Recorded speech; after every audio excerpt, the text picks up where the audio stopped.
Alors, une fois votre logiciel ouvert, vous allez tomber sur cette image, comme je le disais tout à l'heure. On va s'occuper surtout du design et du HUD, parce que les autres modules qui peuvent être comme complément à TopSolid, je ne pourrai pas vous les expliquer parce que je m'en sers pas. Alors, on va créer un nouveau document. Le mode design, il est fait, donc ça c'est bon. Celui-là, ça sera pour plus tard. On verra ça sans doute dans un prochain tuto. Donc on va l'activer et on va faire OK. Alors pour zoomer et dézoomer, c'est la molette, hein, un peu comme tous les autres logiciels qui existent. Pour pouvoir faire une translation sur deux axes, c'est le clic central de la souris. Et sinon, pour faire sur les trois axes, c'est CTRL plus le clic gauche de la souris. Voilà. On va recadrer. Alors, je ne vais pas vous expliquer toutes les icônes qui va maintenant. En fait, je vais vous montrer un peu le principe de base de TopSolid. Et au fur et à mesure que je vais avancer sur les leçons, on reviendra sur les icônes. Voilà. Alors on y va, on va commencer par faire simplement un rectangle avec l'outil 2D. Donc on va prendre esquisse pour cette fois. Je vais demander un nouveau contour. Et vous voyez là, chaque outil va présenter en fait une barre. Et le bouton qui sera tout à fait à gauche, on pourra toujours l'activer à l'aide du bouton de la souris droit pour l'activer. C'est comme si je cliquais ici. Voilà, je reviens en arrière et là je fais avec le clic droit. Alors premier point, clic gauche. Deuxième point, clic gauche. Là, je laisse le bouton droit appuyé et je demande code automatique. Voilà, je refais la même manipulation. Clic droit appuyé. Je choisis ce que je veux faire. Contrainte en symétrie. Hop. Dans les X. Et dans les Y. Voilà, au moins ça le centre au niveau de la grille active. Nous allons changer les cotes. Alors les cotes c'est ici. Je clique une fois, je change ma cote, je mets 1500. Ici pareil, je vais mettre 500. Voilà. Là, j'ai terminé mon esquisse. Je finis sur le drapeau du damier pour le valider. Je vais prendre maintenant les formes. Donc, du moment que vous cliquez sur la forme, le premier bouton est sélectionné et ça va nous permettre tout simplement d'extruder. Donc, je clique sur ma forme 2D et je monte dans les axes des Z+. Je peux très bien aller en bas ou si vous cliquez sur le bouton droit de la souris, vous pouvez aller dans les deux sens. Alors avant de cliquer quelque part, je peux très bien dire tout de suite ma cote que je veux donner. Alors j'ai marqué 2 mètres. Voilà. Alors ce volume, je vais le mettre dans un autre niveau. Je vais pointer le niveau 19, clic droit et je vais sélectionner mon volume. Il va disparaître, c'est normal parce que c'est pas activé. Voilà. Alors la différence entre le rouge et le vert, c'est que par exemple si vous créez d'autres formes, ils seront automatiquement mis dans le calque 0. Et si vous voulez par exemple que tous les autres modèles que vous avez créés, vous voulez qu'ils soient sur ce niveau par exemple, il suffit simplement de cliquer le bouton central de la souris pour activer le niveau. Voilà. Donc moi, ça je vais le laisser en rouge et je vais mettre un autre calque pour ajouter d'autres éléments.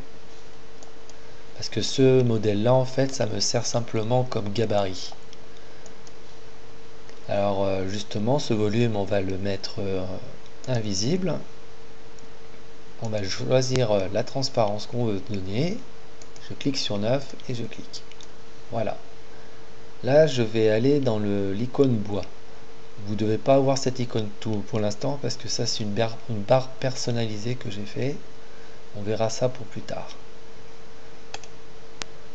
Alors je clique sur le module bois. Là je vais choisir bloc contrainte. Je clique droit sur la souris pour faire l'automatisme. Et je prends cette face. Là ça me crée automatiquement une autre entité. Je lui demande avec les deux flèches latéralement qui se mettent bien à l'intérieur de mon volume. Et je fais OK. Je recommence, soit je clique là, soit je fais un clic droit de la souris. Je renseigne celui-là, je regarde bien qu'il soit bien à l'intérieur de mon volume. Là, c'est le cas par exemple. Et je fais OK. Pour le haut, c'est toujours la même chose. Hop. Alors pour cette fois là, vous voyez qu'il y a un chevauchement et c'est pas ce que je veux. Je veux que cette partie soit à l'intérieur de mes deux côtés. Alors soit vous désactivez le gabarit, soit vous le laissez, vous cliquez sur la grosse flèche rouge, vous pointez justement l'intérieur de mon volume et comme vous pouvez le voir, ça sélectionne, ça fait une sélection au niveau de mon gabarit. Et moi je veux absolument que ça soit sur le côté que je viens de créer, sur la face du côté. Donc pour faire ça, il faut maintenir le clic gauche enfoncé et faire successivement des clics droits pour pouvoir choisir réellement là où on veut qu'il soit ajusté. Hop, pareil ici. Je clique gauche et clic droit pour choisir ma face. Paf, voilà. Et je fais OK avec le clic droit. Voilà, là je vais cacher le gabarit. Alors on peut créer d'une autre manière ce genre de procédé. Toujours bloc contrainte allumé. Je clique une face, je clique l'autre face. Là il me demande la face de départ et la face d'arrivée. Il me demande la position. Alors la position je vais la mettre sur cette face là. Je regarde bien qu'il soit bien ajusté, qu'il soit pas comme ça par exemple, ou carrément sur l'axe parce que là en fait mon épaisseur c'est 19. Ça aussi on peut choisir. Voilà. Et avant de faire un clic droit pour dire OK, je vais lui mettre une cote à ce niveau là. Et comme vous pouvez le voir, il se lève facilement. Voilà. Là je fais OK. Après, je continue ma forme. Là je veux qu'il soit comme ça. De cette face à cette face et devant. Je zoome un peu pour voir. Là je vais le mettre à l'intérieur. Et pareil, je veux qu'il y ait un petit décalage. Voilà. Et je fais OK. Bon, là je vais réactiver mon gabarit. Je vais prendre automatique et je prends cette face là. Je mets bien à l'intérieur. Là je désélectionne. Je clique sur les flèches rouges et je le mets cette fois à l'intérieur de ma forme pour faire le dos. Là, pareil ici, je clique une fois et cliquer. Et je fais OK avec le clic droit de la souris. Voilà. Alors si vous voulez revenir sur un procédé, il suffit de faire un modifier sur le dos. Voilà, et on peut resélectionner là où on veut qu'il soit. Ou simplement lui renseigner, j'aimerais bien qu'il soit un peu plus à l'intérieur de mon objet, enfin de mon placard. Et je fais OK. Voilà. Après, je continue, toujours pareil. Alors avant de commencer, vous pouvez très bien changer la cote. C'est ici, vous faites une cote de 16, on va dire. Je fais entrer. Je clique une fois. Je clique ici. Alors là, je veux qu'il change de direction. Alors pour changer de direction, pour le panneau, il faut faire un clic droit de la souris et je demande de faire une inversion de direction. Hop, et voilà, tout simplement. Ici. Alors là, je vais lui demander de distribuer cet objet à l'intérieur. Alors distribution, tout simplement, de cette face-là à cette face-là, et je vais lui en mettre 4. Et là, je mets bien que ça soit bien centré. Voilà, que les écarts soient bien respectés. Et je fais OK. Ah ben, on avance bien.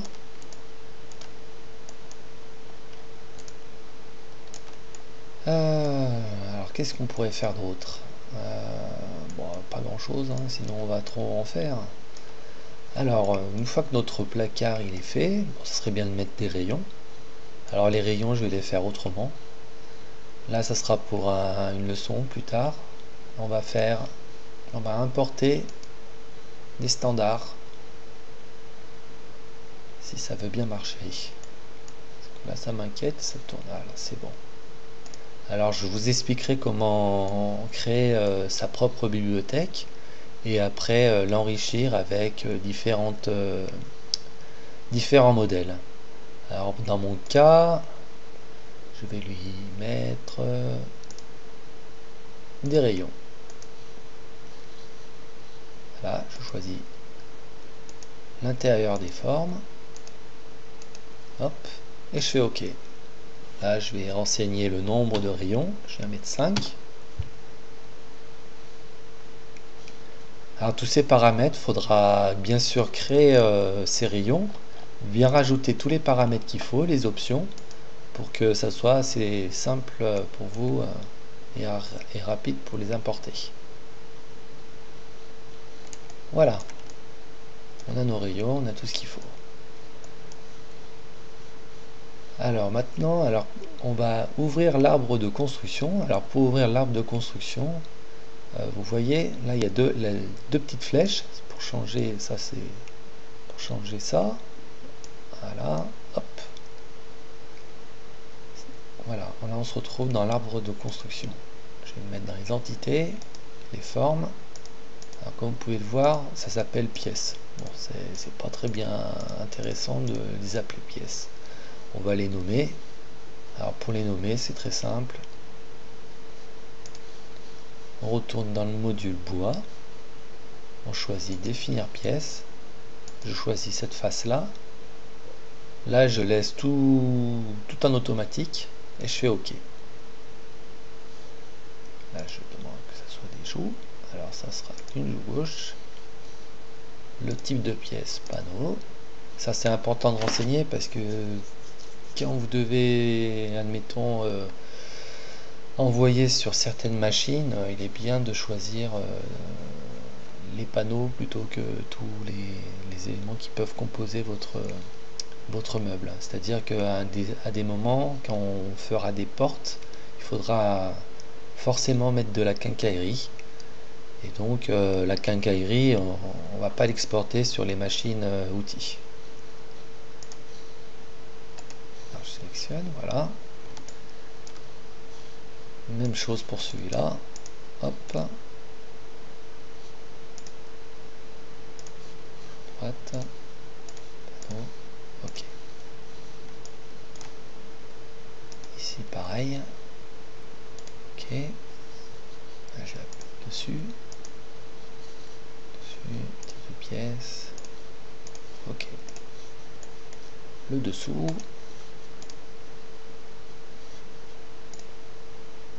Hop. Type de pièce. Oups. OK. Pour finir la plainte. Plainte. Type de pièce. Panneau. OK. Et on va finir par le dos.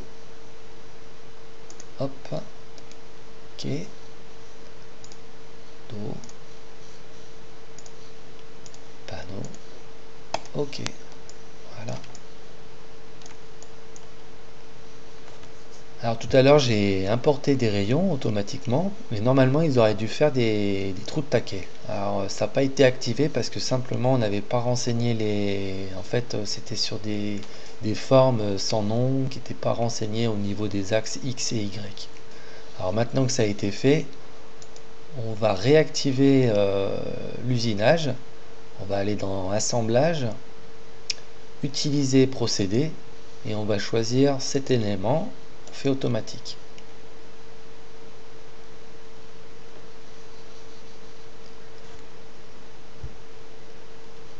Voilà, là il a créé automatiquement les rayons, les trous des rayons. Normalement, ça se faisait automatiquement. Par exemple, je vais effacer celui du milieu. Là, je vais aller chercher mon composant rayon.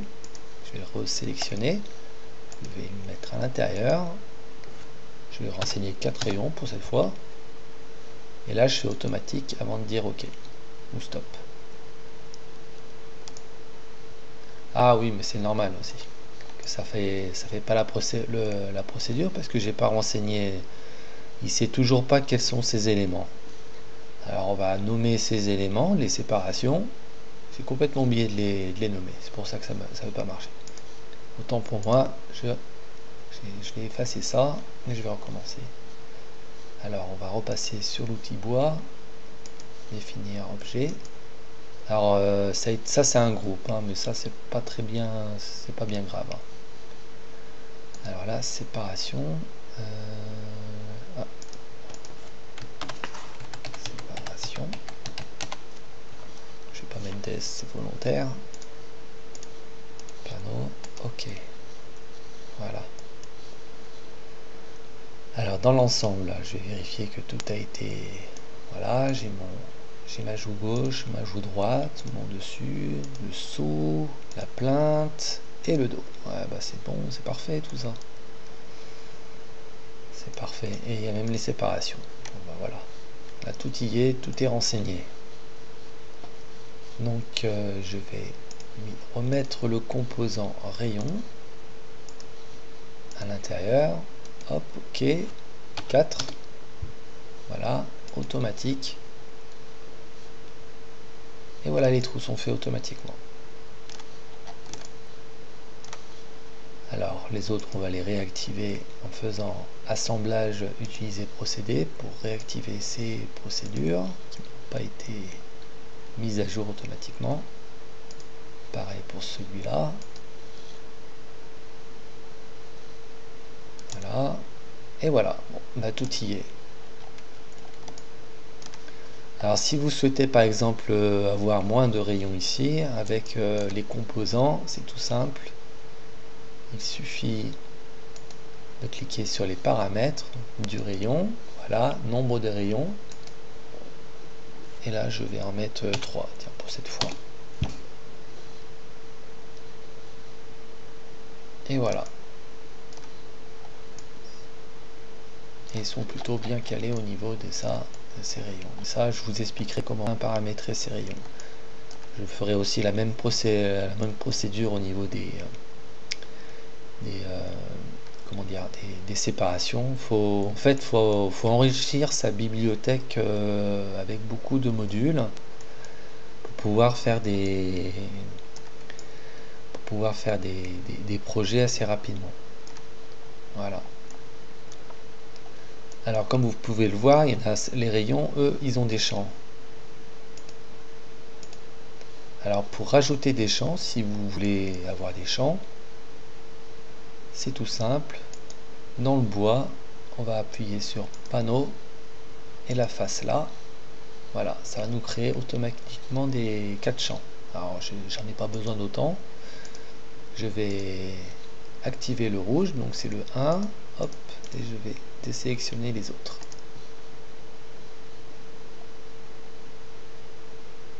Voilà, ça va me créer automatiquement un panneau avec un champ. Vous pouvez voir avec cette icône là. Même chose pour les autres. Ici, je prends le 1. Ok. Voilà, pareil ici.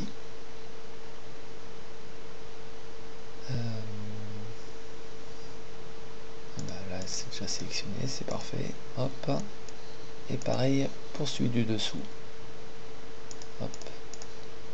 Voilà. Voilà, tous mes champs sont pris. Ah non, pas des séparations. Alors je vais les créer, les séparations aussi, pareil. Tac, tac, tac.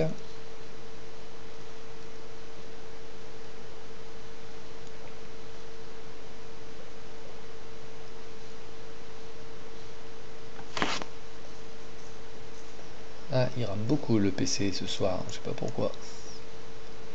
Il est peut-être crevé. Un peu comme moi. Là.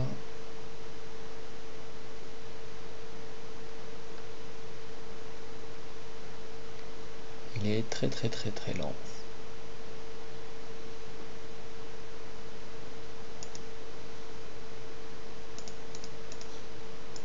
Hop. J'espère que pour vous, votre PC ira beaucoup plus vite que le mien, parce que là, il rame vraiment beaucoup. Tac, tac, tac. Voilà.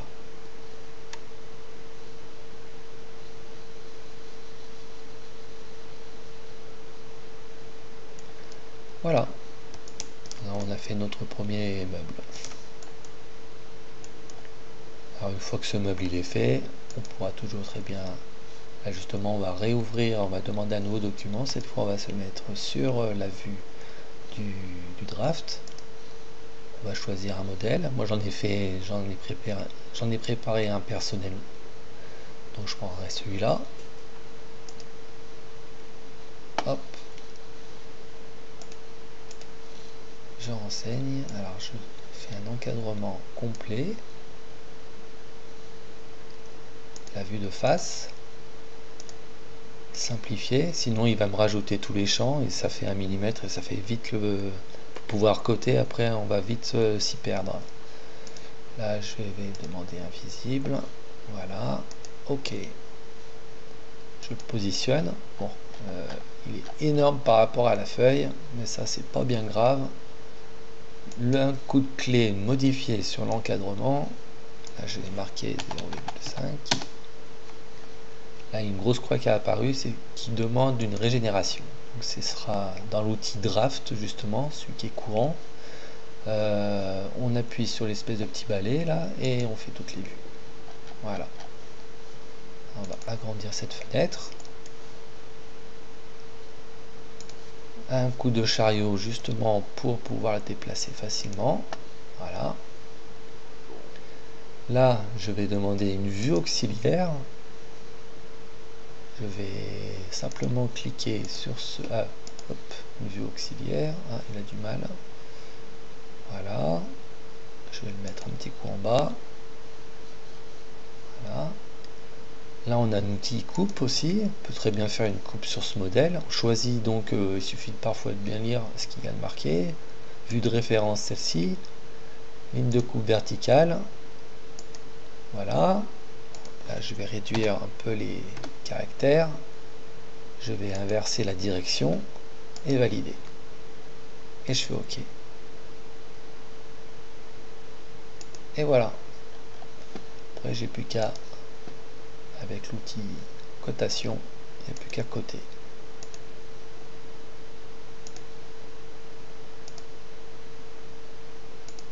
Voilà.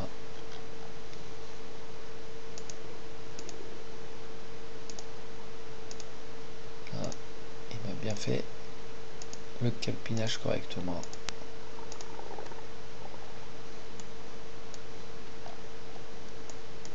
Bon bah voilà. Alors voici la petite approche de TopSolid. Alors les prochains tutos, je vais un peu développer tout ça. On va apprendre à créer une bibliothèque déjà, faire des différents éléments, les importer sur les projets et on va gagner beaucoup de temps à force de créer justement les différentes configurations de la bibliothèque. Je vous dis à bientôt.